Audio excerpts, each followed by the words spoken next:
Acclaim Entertainment Incorporated was an American gaming publisher based in Glen Cove, New York. Originally founded by Greg Fishbach, Robert Holmes, and Jim Skorupowski from a small storefront in Oyster Bay in 1987, Acclaim grew into one of the biggest names in gaming during the 1990s. The company built a global development empire through a string of bold acquisitions and licensed blockbusters that dominated consoles worldwide. But by the early 2000s, that empire had started to crumble. Mismanagement, creative stagnation, and increasingly desperate marketing stunts pushed the once mighty publisher into a spiral of lawsuits and bankruptcy. And yet, even after everything, Acclaim's name would be resurrected 2 decades later, reborn as a symbol of both nostalgia and ambition. This is the rise and fall of Acclaim Entertainment. In the early 1980s, Greg Fishbach was working at Activision, one of the first third-party gaming publishers in history, and it was there that he crossed paths with Robert Holmes and Jim Skorupowski. When Activision began to struggle, Greg left the company and took a position at RCA Records. But when RCA was acquired, he suddenly found himself out of work and looking for his next big idea. That idea came in 1987, when Greg reconnected with his old colleague, Jim, who owned a small sales rep business in Oyster Bay, New York. The two began discussing how the gaming industry was starting to recover from the crash of 1983, and how there might still be room for a new kind of publisher, one that didn't develop games from scratch, but rather curated and localized them for the booming console market. Together with Robert, they decided to take a gamble. With no venture capital and no external investors, they pooled their own savings to create what would become Acclaim Entertainment. Even the company's name carried intent. Acclaim was specifically chosen so it would appear alphabetically ahead of Activision and Accolade, both founded by ex-Atari or ex-Activision veterans. And although it was petty, it was also a symbolic move and a statement that they were entering the ring to compete. In the early years, Acclaim didn't make its own games. It acted more like a publishing broker, licensing and distributing titles developed by small studios around the world. Greg's focus was business, partnerships, licensing, and mass marketing. Jim handled sales, and Robert managed production. But their real success came from one simple observation: recognizable brands sold games. So Acclaim went all in on licensed properties, movies, TV shows, comic books, and sports names that retailers already trusted. They also partnered with Interactive VCR Games Incorporated to make interactive videotape games, and jumped into handheld gaming at a time when the NES was reshaping the market. But most importantly, they began working closely with Midway, the arcade powerhouse behind Mortal Kombat, NBA Jam, and Cruisin' USA. Acclaim would handle the home console ports of these titles, giving players a way to bring the arcade experience into their living room. And that partnership would also define Acclaim's golden years and set the stage for its meteoric rise. By the early 1990s, Acclaim wasn't just surviving, it was thriving. They had moved from their small storefront into a corporate office in Glen Cove, New York, and were aggressively expanding. In 1990, they even launched a television program called Video Power, produced in partnership with Saban Entertainment and Bobot Entertainment. The show combined game reviews, competitions, and giveaways, essentially one long, weekly advertisement for Acclaim's library. But it worked, and the company's sales soared. In 1993, Acclaim struck a deal with Buena Vista Home Video's Spanish division, giving them stronger distribution in Europe. Then, in 1994, former Sega Enterprises USA president Tom Petit joined Acclaim to head their new coin-op division, signaling ambitions to expand beyond console publishing. At its peak in the mid-1990s, Acclaim was one of the most profitable gaming publishers in the world. In the fiscal year ending in August 1994, the company reported $481 million in revenue. The next year, that number jumped to $585 million. Their portfolio was a powerhouse lineup. You had Mortal Kombat, one of the most controversial and successful franchises in gaming history. NBA Jam, a sports phenomenon that dominated arcades and home systems alike. and NFL Quarterback Club, their flagship sports series. They also signed a deal with Marvel Entertainment Group, gaining the rights to adapt Marvel's comic book heroes into video games. And Acclaim didn't stop there. They began acquiring studios to build internal talent. In the mid-90s, they purchased Iguana Entertainment in Austin, Probe Entertainment in London, and Sculptured Software in Salt Lake City. This gave the company global presence and a level of creative control that they'd never had before. Acclaim also invested heavily into technology, becoming one of the first publishers to build an in-house motion capture studio, a pioneering move for the era. At their peak, Acclaim was a juggernaut, profitable, global, and armed with some of the biggest IP in the industry. But beneath that success, the cracks were already forming. By 1996, Acclaim Entertainment was at the height of its power. They had global studios, blockbuster franchises, and enough capital to acquire just about anything they wanted. But with that expansion came something else: bloat.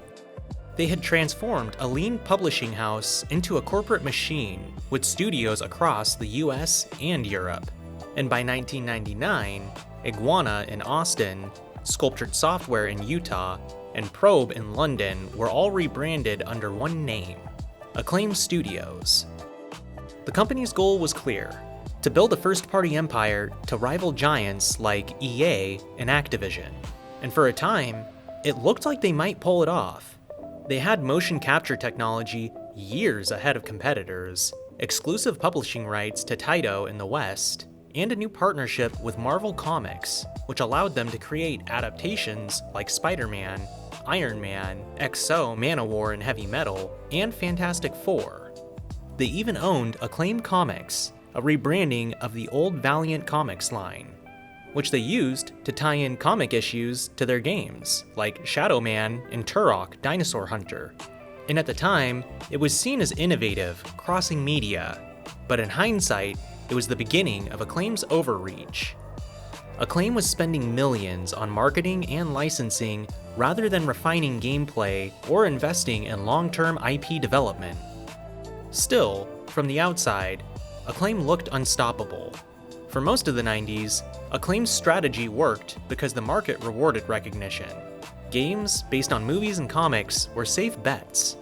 If it had the Batman logo or Mortal Kombat branding on the box, it practically guaranteed shelf space at every retailer in America. But this approach came with a cost: creative stagnation. Acclaim rarely nurtured original ideas. Instead, they just doubled down on existing brands, often outsourcing or rushing development to meet release dates tied to film schedules. Franchises like Mortal Kombat and NBA Jam made them millions, but when those trends started to fade, Acclaim had nothing else to fall back on. They had built their entire empire on borrowed worlds, and when those worlds stopped selling, the cracks widened fast.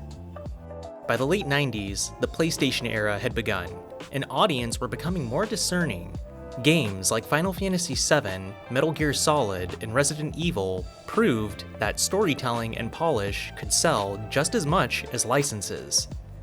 Meanwhile, Acclaim's own output began to feel outdated.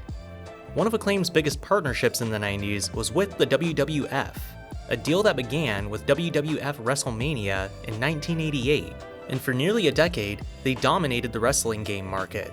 But by the late 90s, competition was heating up. THQ's WCW No Revenge, No Mercy, powered by Aki's incredible wrestling engine, blew Acclaim's titles out of the ring. And when Acclaim failed to keep up, the WWF pulled the plug.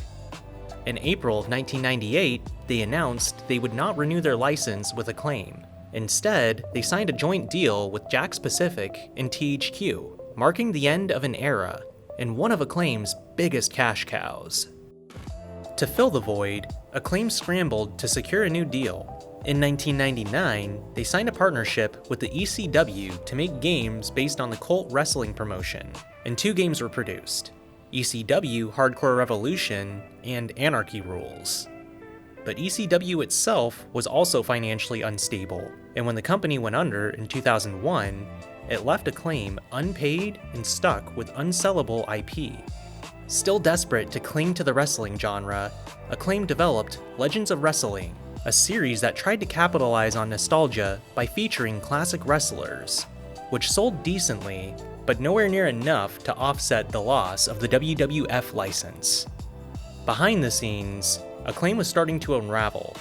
In 1997, just 2 years after acquiring Sculptured Software, the company laid off roughly half the studio, violating employee contracts that included vested stock options. And this move led to a class action lawsuit that would drag on for years. Morale across Acclaim Studios began to collapse, and developers complained of impossible deadlines, low pay, and creative burnout. The company's leadership, meanwhile, seemed to double down on short-term profits and edgy marketing. As Acclaim entered the 2000s, its marketing became infamous, and not in a good way. To promote Turok Evolution, Acclaim ran a UK campaign promising $10,000 to any parents who legally named their newborn Turok. But it turned out the participants were just actors, and the stunt was blasted by the press as tasteless and desperate. Then came the plan to buy advertising space on tombstones for Shadow Man, Second Coming, and after public outrage, that idea was also scrapped. And for Burnout 2, Point of Impact, Acclaim offered to reimburse UK drivers for speeding tickets as part of a burnout challenge, one that caught the attention of the UK government, which shut it down immediately. Each campaign just seemed more tone-deaf than the last, and it painted a clear picture. Acclaim wasn't leading the industry anymore. It was just trying to get attention and stay relevant. But the most notorious controversy came in 2002 with the release of BMX XXX, originally intended as another entry of the Dave Mirra Freestyle BMX series. But this entry included nudity, strippers, and sexual content, all in an effort to boost sales.